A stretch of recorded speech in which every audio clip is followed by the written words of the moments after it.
Greetings, good listeners, and welcome to Tales from the Mennonite Heritage Archives, bringing you stories about people, places, and events from Mennonite history. I'm your host, Dan Dick. Thanks for tuning in. Today's story is part one of a two-part series about adventurer Jacob Hoemsen. Hoemsen served as a medic in multiple wars, an interpreter in the German army, and bore arms with the Mennonite Self-Defense League, or Selbstschutz. He escaped to Canada with his young family in 1925. Jacob was born to Heinrich Hoemsen and Agatha Friesen in the village of Hirschau, Malachna Colony, Imperial Russia, in 1879. Jacob mused that he had been strange and different as a youngster. His early childhood was marked by the death of his father. He was just 7 years old. His mother quickly remarried, but it was not a happy union. Jacob described his stepfather as having brought nothing but a big mouth with him. His stepfather had little interest in farming, and the family farm was shortly sold. Some of the children were dispersed to neighbors to work for room and board and to learn a trade. Jacob remembered this time with bitterness. He wrote, "I was pushed from one place to another, usually for a year at a time, where they exploited me to their heart's content, and that only for food and clothing. It probably never occurred to them that they were cruel, but it affected me deeply, and I started to hate people and to avoid them." While he worked, Jacob continued attending school until the age of 14.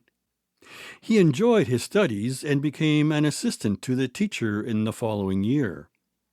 After a series of labor jobs, 21-year-old Jacob decided to pursue further education. He selected a program at a technical college near Dresden, Germany, and started on his academic journey in August 1900. The school presented a new world for Jacob. He described himself as the most ignorant student of the 200 pupils there. Despite his misgivings, he excelled and completed the semester with a focus on accounting and the German language.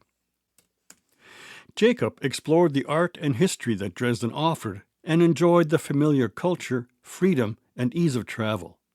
He writes, "Here I was a young ignoramus from a far-away Russian peasant village, and I somehow felt myself completely German among Germans." Jacob's school experience cemented his kinship with German culture for the rest of his life. In 1901, Jacob began 4 years of compulsory forestry service, an alternative to military service the Russian government required of Mennonites. One of the conditions of Jacob's study leave in Germany was that he would return to complete his forestry service, which he did in the fall of 1904. Jacob would later credit the discipline and barracks life of the Forestry Service as preparation for his military experience, but he had little interest in chopping wood or building roads. He found the work routine and boring. Despite his lack of enthusiasm, Jacob recalled that the Forestry Service was a place where he developed deep comradeships. What excited him more was the experience others were having as medics. He wrote that the Mennonite medics rose to the occasion to the fullest extent. Later, during World War I, he would work alongside many of his forestry colleagues again. He maintained many of these friendships for the rest of his life.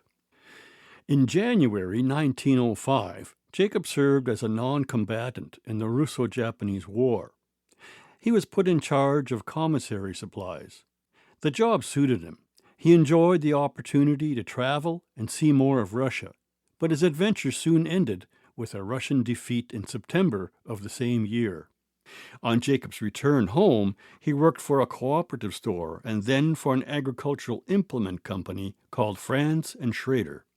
He flourished in this work, but World War I threatened on the horizon. On September 3, 1914, Jacob received a letter from the Russian government ordering him to register for military service in the city of Yekaterinoslav. Jacob was placed with the group of Mennonite reservists that were stationed in St. Petersburg, renamed Petrograd at the start of the war to sound less Germanic. Despite cultural ties, including intermarriage between German and Russian royal families, the German and Russian empires were at war. German settlers, including Mennonites, were viewed with suspicion as potential traitors. At first, Jacob felt the Mennonite reservists were a little conspicuous. He wrote that bystanders stood and gawked at us. They were not familiar with the appearance or even existence of Mennonites, unlike the Russians among whom we lived in the south. Jacob, along with many of his fellow Mennonites, were put to work as medics on hospital trains traveling to and from the battlefront. Following a period of repeated episodes of flu and convalescence between 1914 and 1915, he was ready to return to work as a medic. That's when he learned about the formation of a flying column of medics serving directly at the front. Not to be confused with any kind of aircraft, a flying column was highly mobile and fast-moving on the ground. They worked as first responders, following the battlefront, risking their lives to rescue and triage wounded soldiers. Initially, the flying column rejected Jacob because of his German identity. He was disappointed that his language and culture prevented his recruitment. He wanted a better understanding of the war.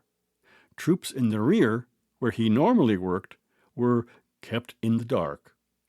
He yearned for a break from the routine on the hospital trains. When one of the 120-strong company did not report for duty, Jacob got another chance. This time, he was accepted. Jacob's account of his time in the flying column paints a picture of intense action, punctuated by periods of calm. During breaks in fighting, Jacob and his comrades explored the communities where they were stationed. While the war started with many Russian victories, the early optimism soon gave way to a long and demoralizing retreat through a war-torn landscape. Jacob's work as a medic was gory and bloody, though his diary entries are rather neutral in tone. Often, he didn't have much time to make hard decisions. In one case, he described a young soldier dying from loss of blood, but he didn't have the supplies needed to help the man. Jacob made the gut-wrenching decision to abandon the young fighter. There was no time for grief on the battlefront. That would come later. In his diary, he described the raw emotions he felt even decades after the war from watching so many young men die before his eyes. If I happen to think of these cases and many others that I can still bring to mind, even today, my eyes get watery.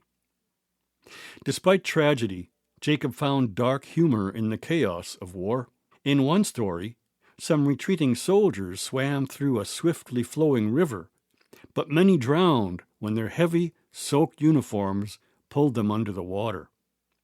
Those who had stripped survived, and when they emerged nearly naked on the other side of the river, Jacob wrote, "If it hadn't been so tragic, it would have been laughable.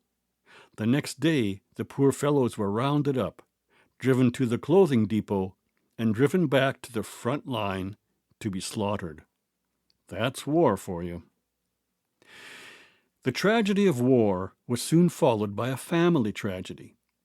In the summer of 1915, Jacob took leave to visit his dying mother.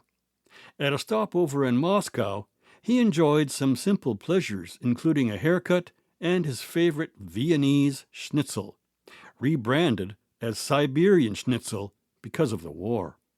He did not get home in time to speak with his mother. He arrived the day after she died, just in time for her funeral. But Jacob did not linger for long on the passing of his mother, in the moment or in his diary. After a short stay with family, Jacob returned to the front. Life with the flying column had become so familiar to him that returning felt like being home again. Through the shared experiences of war, Jacob and his comrades had become close friends. In darker moments, he jokingly reassured his comrades that if they were caught by the Germans, he would be able to communicate with their captors. The statement he made lightly held a dark truth.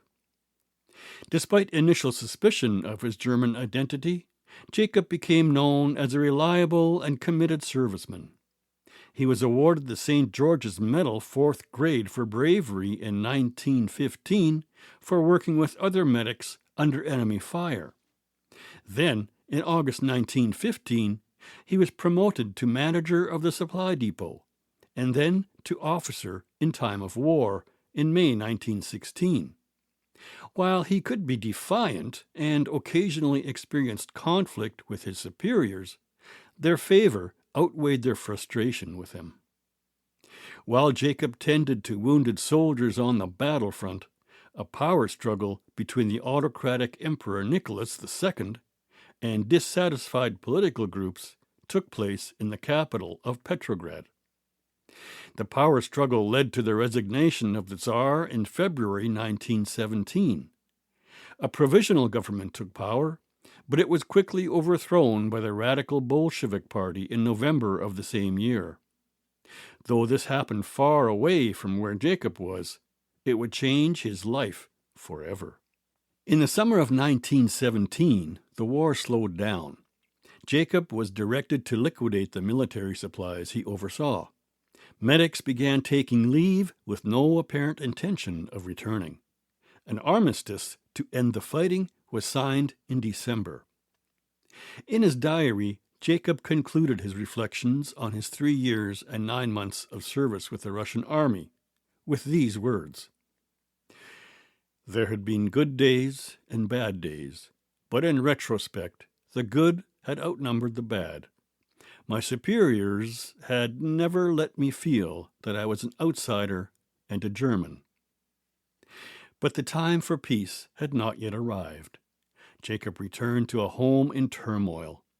Upon his arrival in Halberstadt in the spring of 1918, he found local Soviets in control. Corruption and crime were widespread, and a civil war in the former Russian Empire was spiraling out of control. World War I was over, but the fighting was not. You've been listening to part 1 of the life story of Jacob Hoemsen.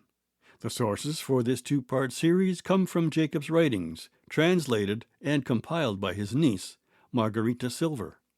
Some of his papers and translations are preserved at the Mennonite Heritage Archives. To learn more about Jacob Hoemsen's life and see some related photos, visit mharchives.ca, where you can also find over 50 episodes of the show. We'd love to know what you're taking away from these stories. Send us a comment via email to info@mharchives.ca. Hello, I'm Archivist Conrad Stace. The Mennonite Heritage Archives is a community-supported memory center that relies on donations from community members like you. To support this program and the preservation of Mennonite history, visit mharchives.ca and click on Support, or give us a call at 204-560-1998. Thanks also to our partners, Canadian Mennonite University, the Centre for Transnational Mennonite Studies, Mennonite Church Canada, and Golden West Radio. Although in 1924 we could make a good living, we were longing for personal and political freedom. That's a quote from part 2 of the Jacob Hoemsen story, which we'll bring you next week.